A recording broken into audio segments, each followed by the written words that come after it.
Thank you. An update now to a story we'll be following closely this week. Today is day 2 of jury selection in a trial for officers involved in the death of Elijah McClain.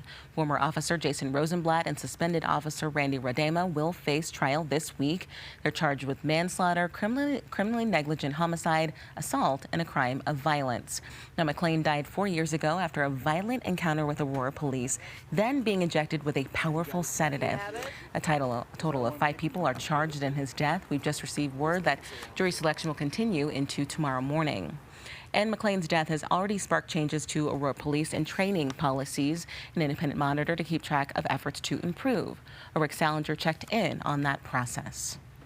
It was the death of Elijah McClain that primarily led the city of Aurora to enter into a consent decree. It must address such areas as racial bias in policing, use of force, and documentation of stops. Jeff Schlanger is the independent monitor who oversees compliance. I think the city is doing generally well. I think we need to keep in mind that this is not a sprint, but a marathon. His office has issued 4 reports. The most recent found the city of Aurora is cooperating fully.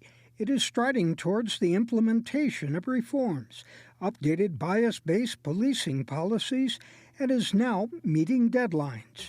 But department critics like community activist Candace Bailey say the problem is with city leaders. Knowing that what they are doing absolutely makes zero impact to the lives of those who have been tragically damaged by unconstitutional use of force and brutality by police. The fatal shooting of Jordell Richardson took place since that last report. No criminal charges are being filed against the officer who fired his gun at the suspected teen robber. We will be looking at every use of force in the city to make sure that it complies with policy.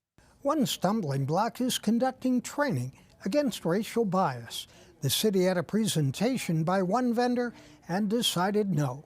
Let's go back to the drawing board.